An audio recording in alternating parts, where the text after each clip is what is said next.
सहनाववतु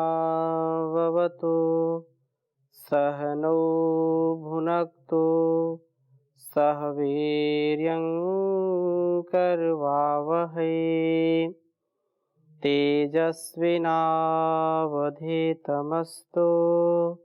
मा विद्विषावहै। ओम शांति शांति शांति। वैदिक जीवन पद्धति की इस कक्षा में आप सभी का हार्दिक स्वागत है, अभिनंदन है।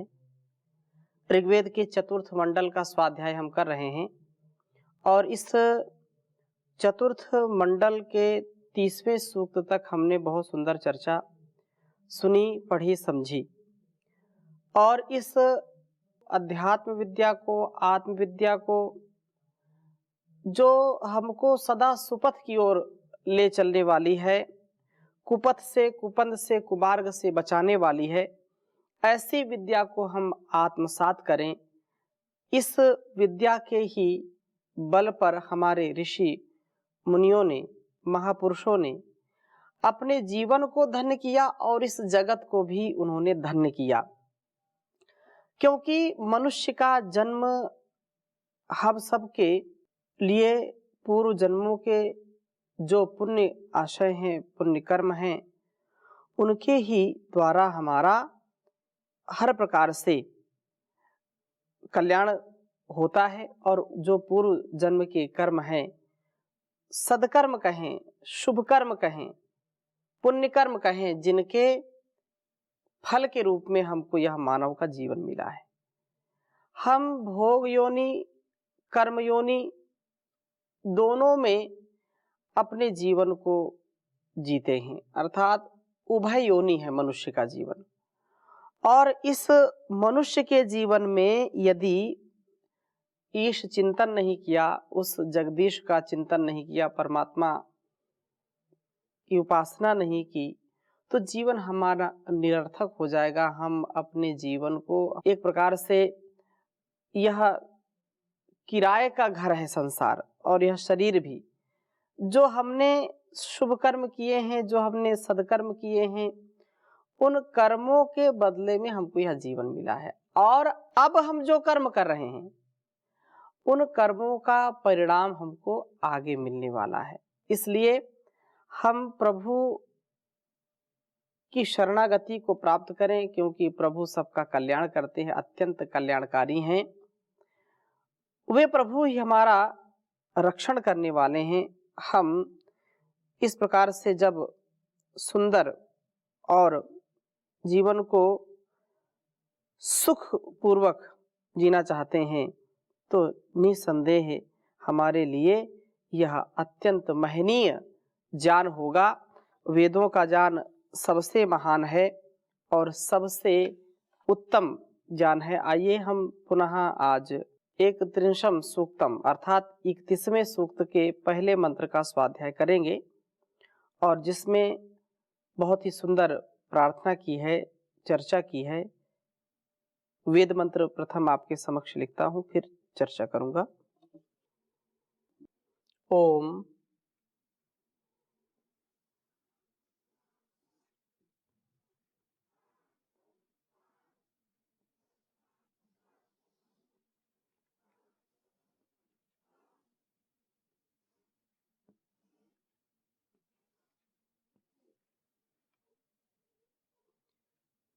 कया नश्चित्र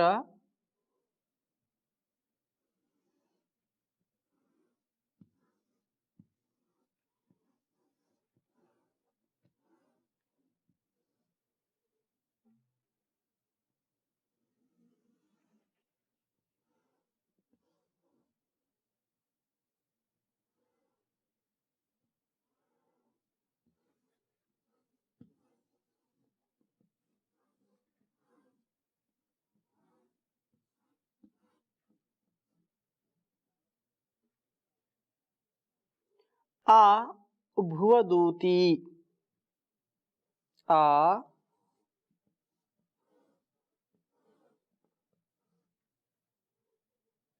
भुवदूती,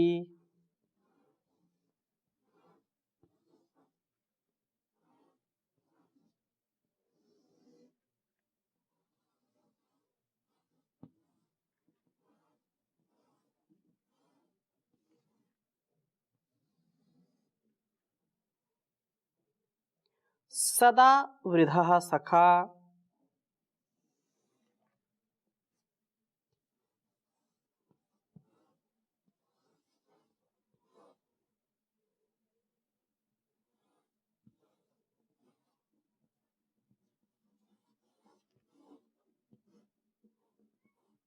वृधः सखा।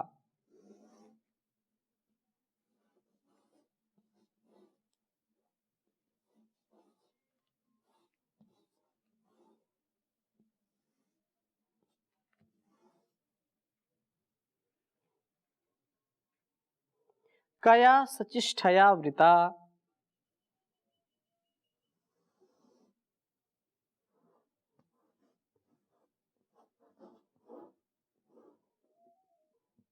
कया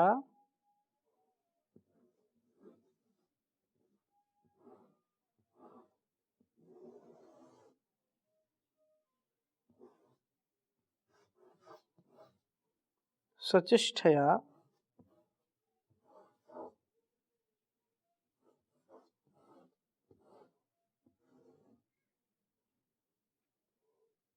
वृता।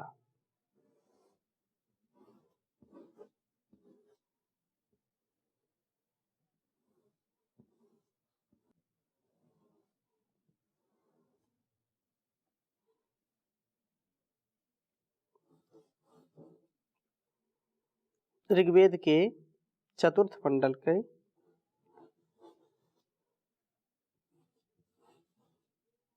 31वें सूक्त का यह पहला मंत्र है। ओम कया नक्षत्रा आभुवदूति सदा वृधा सखा। कया शचिष्ठया वृता। ओम कया नश्चित्रा आभुवदूति सदा वृधा सखा। कया शचिष्ठया वृता। भाव इस वेद मंत्र का इस प्रकार से है।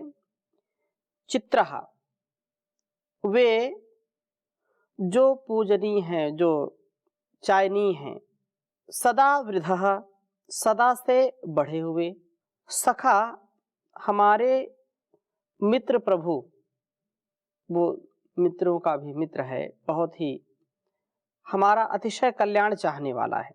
कया ऊती कल्याणकारक रक्षण द्वारा नह आभुवत हमारे अभिमुख होते हैं। प्रभु हमें आभिमुखेन प्राप्त होते हैं। वे प्रभु कया कल्याणकारक शचिष्ठया प्रज्ञावत्तम अधिक से अधिक बुद्धि से युक्त वृता आवर्तन द्वारा हमें आभिमुखेन प्राप्त होते हैं। अर्थात प्रातः से सायं तक समस्त दैनिक कार्यक्रम जो हम करते हैं वह संपूर्णता से वृत कहलाते हैं। और इस समस्त कार्यक्रम को बुद्धिमान जो संपन्न करते हैं तो उस प्रभु की ही दी हुई मेधा से, प्रज्ञा से, बुद्धि से ही संपन्न करते हैं। बुद्धिमत्ता से करें तो वह वृत सचिष्ठा होता है। प्रभु उपासक को इस सचिष्ठ व्रत से चलाते हैं। यह सचिष्ठ व्रत द्वारा ही प्रभु उपासक का कल्याण करते हैं वे। तो कहने का आशय इस वेद मंत्र का यह है कि प्रभु का कल्याण कारक रक्षण हमें प्राप्त हो। प्रभु कृपा से हम प्रज्ञापूर्वक दैनिक कार्य चक्र को करने वाले बने। हम प्रभात जागरण से लेकर के रात्रि शयन पर्यंत इतने व्यवस्थित जीवन जीने वाले हों, इतने संयमित अनुशासित जीवन जीने वाले हों, दिनचर्या का पालन करने वाले हों, जो दैनिक कर्म हैं, जो समस्त कार्यक्रम हैं प्रभात से लेकर के रात्रि पर्यंत, उनको उत्तम बुद्धि से युक्त होकर के करें। और जब उस व्रत में हम उस दिनचर्या में शुचिता पवित्रता के साथ जिएंगे तो फिर हमारे अंदर के दोष भी मिटेंगे, हम दोष रहित जीवन जी पाएंगे। हम चाह करके भी जब कभी आत्मानुकूल आचरण नहीं कर पाते तो ग्लानि होती है। जैसे कोई सुबह रोज उठना चाहता है कि मैं 4 बजे उठूंगा, 3 बजे उठूंगा, ध्यान करूंगा, भजन करूंगा, संध्या करूंगा, यज्ञ करूंगा, व्यायाम करूंगा, या सुबह आलस से छोड़ करके कम से कम टहलूंगा, ऐसा उसने विचार बनाया। लेकिन फिर जैसे ही प्रभात हुई, आलस ने दबोच लिया और उठ नहीं पाया, तो सुबह की दिनचर्या गड़बड़ हो गई, दिनचर्या ठीक नहीं कर पाए। तो यह जो एक संकल्प लिया उसको तोड़ दिया। क्यों? इंद्रियों के वशीभूत होकर के अभी सोना है, अभी उठना नहीं है। फिर इसी प्रकार से भोजन के समय भी प्रायः ये होता है, जिनका नियंत्रण अपनी रसना के ऊपर नहीं होता है, वो वे अत्यधिक स्वादिष्ट जब भोजन होता है तो ज्यादा खा जाते हैं, और ज्यादा खा जाएंगे तो फिर वही जो अधिक भोजन किया वो शरीर को कष्ट देता है, अस्वस्थ हो जाता है शरीर। जान बूझ नर करे ढिठाई, यदि हम जानते हैं, समझते हैं, तो उसको जीने का प्रयत्न करना चाहिए। यदि ऐसा नहीं जी पाते हैं तो ये बड़ी हानि है। इस हानि से बचने का उपाय क्या है? इस हानि से बचने का उपाय यही है कि जो कुछ भी हम प्रभु से प्राप्त करें उसको बहुत ही विनम्रता के साथ लोक हित में समर्पित करें, और जागरण से लेकर के शयन पर्यंत अच्छे सच्चे कार्यों में लगे रहें।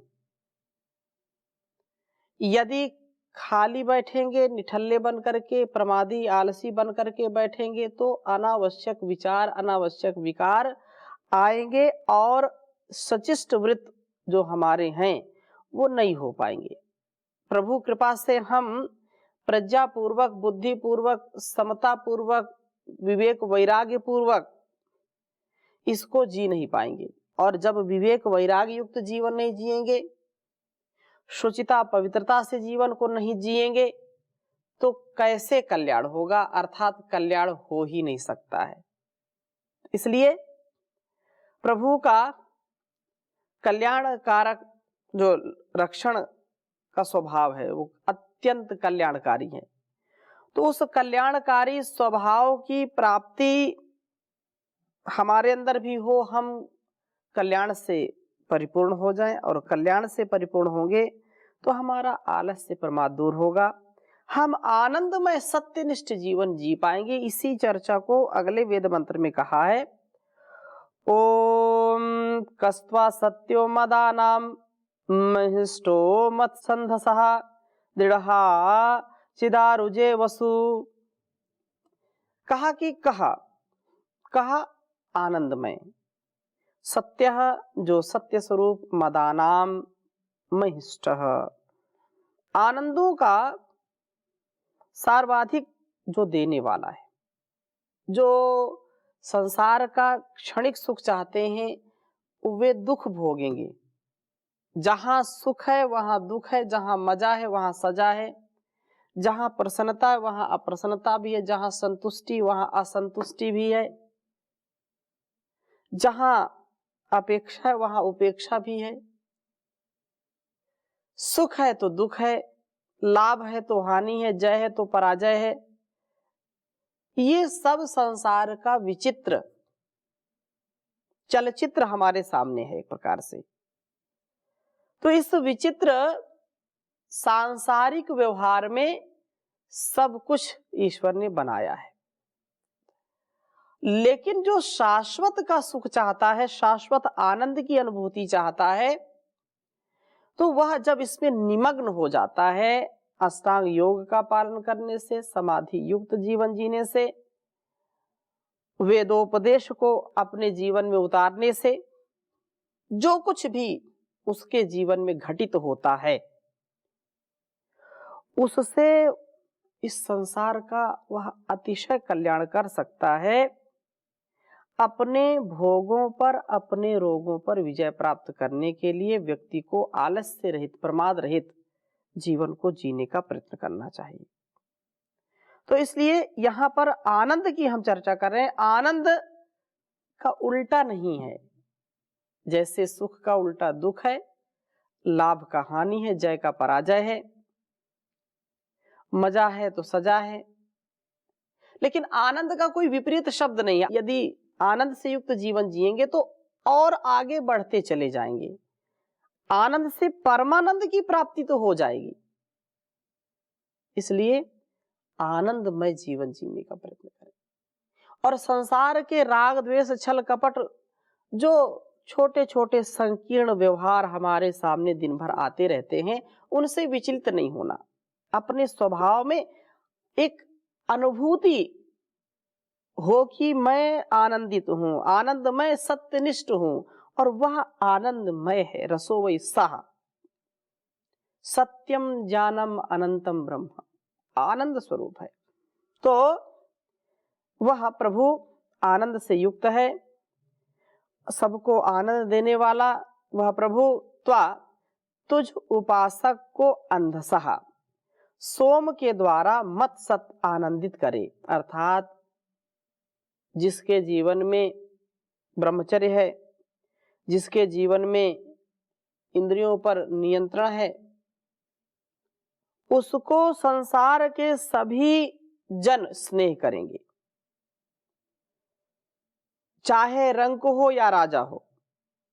जो जितेंद्रियता के साथ, बुद्धिमत्ता के साथ, शुचिता पवित्रता के साथ, आत्मबल, मनोबल, शरीर बल, बुद्धि बल, जन बल, धन बल, सबका संतुलित मर्यादित जीवन जीने वाला है, तो संसार में उसको कहीं भी कोई दुख मिलने वाला नहीं है। सब जगह उसको आनंद ही आनंद है।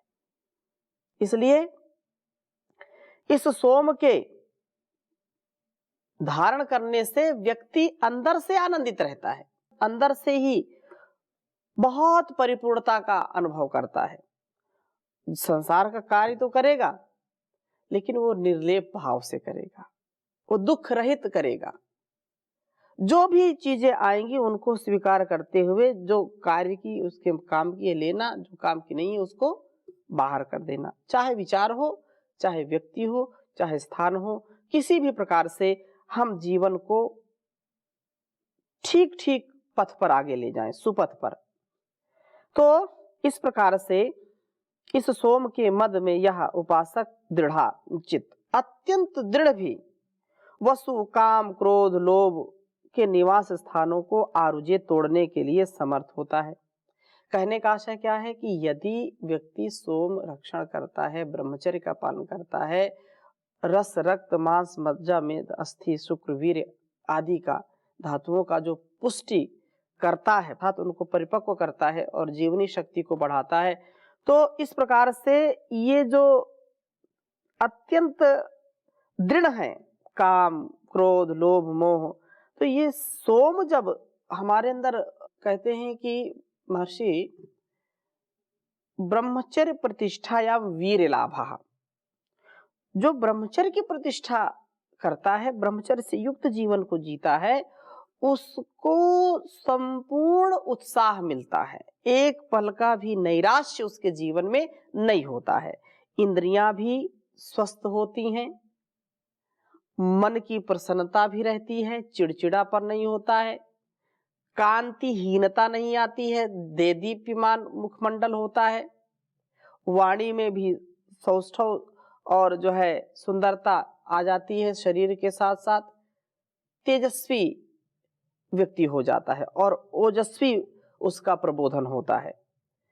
तो ये सब अपने आरुजे तोड़ने के लिए समर्थ होते। इंद्रियों से बने हुए काम के किले को, मन से बने हुए क्रोध के दुर्ग को तथा बुद्धि से बने हुए लोभ के निवास स्थान को यह सुरक्षित सोम नष्ट कर देता है। अर्थात इनके जो गलत प्रभाव हैं, इनके द्वारा जो हम बार बार दुखी होते हैं, पीड़ित होते हैं, वो सब दूर हो जाते हैं। तो इस प्रकार से मन में बने हुए क्रोध के दुर्ग को तथा बुद्धि में बने हुए लोभ के निवास स्थान को यह सुरक्षित सोम नष्ट कर देता है। इन आसुर दुर्गों के विदारण से ही वस्तुतः यह उपासक का जीवन आनंदमय व सत्यनिष्ठ होता है। प्रभु की उपासना से हम सोम रक्षण करते हुए आनंदमय जीवन व्यतीत करें, सत्यनिष्ठ जीवन वाले बने और बनते ही रहें। प्रभु हमारे शत्रुभूत काम क्रोध लोभ के दुर्ग को नष्ट करने वाले, उसका विनाश करने वाले हैं। इसलिए हम प्रभु के वास्तव में सच्चे सखा हैं और किसी भी प्रकार से हम यह नहीं चाहते कि हमारा अहित हो। प्रभु तो मित्रों के मित्र हैं, वो हमारे सबसे बड़े मित्र सखा हैं। इसलिए तीसरे मंत्र में बड़ी सुंदर चर्चा की है। ओम अभीषुणः सखीनाम अविता जरित्रीणाम शतं भवस्युतिभिः। ओम अभीषुणः सखीनाम अविता जरित्रीणाम शतं भवस्युतिभिः। कहा कि हे प्रभु, आप हम सखी नाम, जो सखाओं के भी, मित्रों के भी जो मित्र हैं, वे सखाओं के मित्रों में या जरित्रीणाम स्तोताओं के शतम उत भी 100 वर्ष पर्यंत जीवन भर रक्षणों से सुअविता उत्तमता से रक्षण करने वाले अभिभवासी आभिमुख्यन प्राप्त होते हैं। प्रभु का स्तवन करने वाला व्यक्ति वासनाओं से मारा नहीं जाता, वासनाओं से आक्रांत नहीं होता, वासनाओं के कारण वह परेशान नहीं होता, हताश निराश नहीं होता। इसलिए प्रभु ही मानो उसका रक्षण कर रहे हैं, प्रभु ही उसका रक्षण कर रहे हैं, उसकी व्यवस्था कर रहे हैं। और यह बिल्कुल सत्य है कि हमारा एक भी ऐसा कार्य नहीं है जो हम बिना प्रभु की सहायता के कर सके। कोई कितना भी छोटा कार्य हो, कितना बड़ा कार्य हो, वास्तविक सत्यता तो यही है कि मेरी वाणी जो बोल रही है, कान जो सुन रहे हैं, आंख जो देख रही है, नासिका जो सूंघ रही है, त्वचा जो स्पर्श कर रही है और ये हाथ पैर आदि जो कार्य कर रहे हैं, ये उस परमात्मा की व्यवस्था, उसकी संरचना, उसके विशेष कृपा पात्र होने से ही सारी यह कर्मों की संपन्नता होती है। हमारा सामर्थ्य तो इतना भी नहीं है कि हम एक तिनके को भी उठा सकें, लेकिन वह शक्तिमान है, सर्व नियंता है, सर्वपालक है, सर्वरक्षक है, सर्वेश्वर है, सबका स्वामी है, अधिपति है, परम पिता है। तो उसका कभी भी हम ऐसा भाव मन में न लाएं कि उसके प्रति कृतज्ञता नहीं है, उसके प्रति हमारे जीवन में भक्ति नहीं है, तो जीवन हमारा निरर्थक हो जाएगा। अतः हम प्रभु से यह प्रेरणा लेते हैं कि हमको सदा सद्ज्ञान दे, सद्विवेक दे, सद्भावना दो, सद्प्रेरणा दो, जीवन को मेरे शुचिता से भर दो, सद्भावना दो, सद्प्रेरणा दो, जीवन को मेरे शुचिता से भर दो। करूं तेरा पूजन, नमन तुझको अर्पण, जीवन ये मेरा बन जाए मधुबन। आशीष तेरा सदा ही मिले यूं, बागों में फूलों के जैसा खिले यूं। आशीष तेरा सदा ही मिले यूं, बागों में फूलों के जैसे खिले यूं।